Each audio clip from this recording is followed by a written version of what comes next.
So just to give you all an update after the hood bins, I have a 700R4 with a 2200 to 2500 stall. I have it ready.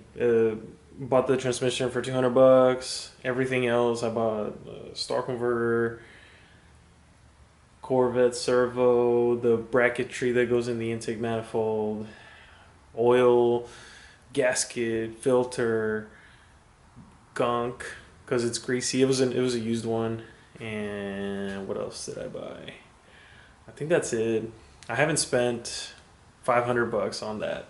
Maybe a little bit over 500 bucks.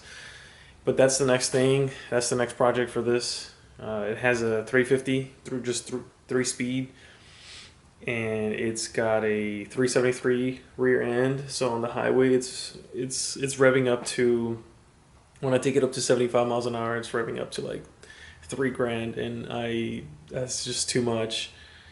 Yeah, the engine's taking it. It's fine, but I'd rather have that extra overdrive gear.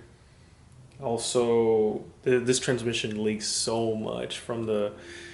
It's either from where the speedometer cable goes in or the front main seal. Not really sure, but I'm getting rid of it. I like the 700R4s. I had one in my Impala. You can see some previous videos, and I have some videos of where like I adjusted the the TV cable because that's really crucial to get that right.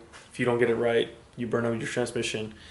So besides doing that, I'm gonna actually take it to a shop, and there's a little pressure tester that you can put on the side of the transmission. They can check the pressures as you go through the gears to make sure that it has the proper pressures, like the line pressures inside the transmission. That way you don't blow anything out. You make sure that the TV cable was properly adjusted and everything. So that's the next, little little project. The other one is I really want different seats. I think I want different seats. At least I want seat belts. I don't have seat belts at all. This is a 1965, and in '66, that's when seat belts became like a law that every vehicle had to have one. So in '65, there's nothing. Literally, this truck has a bench seat and a steering wheel, and that's all you hold on to. Nothing else. I want to put at least seat belts. I'm not really sure if I'm gonna go with like normal, like 68 through 72 or on up, seat belts, 3 point, basically normal seat belts you're used to, or if I should go to like a 4 point, 5 point harness and like just leave the bench in there.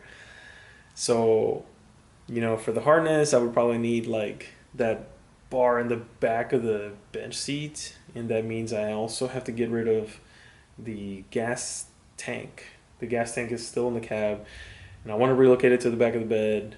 I don't know when that's going to happen, but I feel like those are the two other safety things I want to do. Put the gas tank in the back of the bed, put some seatbelts on. That way, when I brake, I don't, or when I turn, I don't go to the passenger side.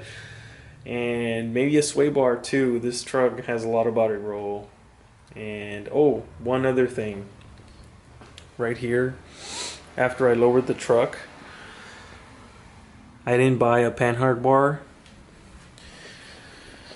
So that bar, it's about, anywhere from 50 to $100+ depending on how crazy you want to get and how adjustable you want to get.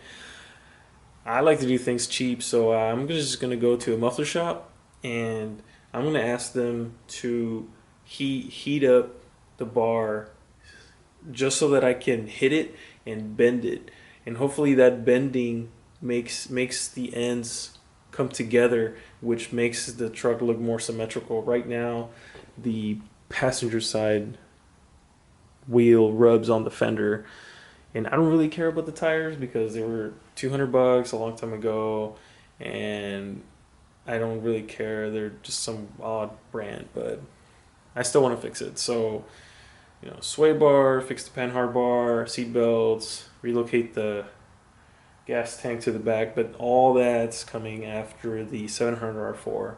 I really like that transmission, and I really want to take this truck out on more like road trips and everything, and hopefully I can get some more videos of that too. I really like going on long trips. Me and my buddy are actually thinking of hitting up some of the roadkill events. I like the Lone Star Roundup. That's not a long trip. I'm here in San Antonio. That's an hour and a half, and I've made it with the 3-speed transmission, no problems.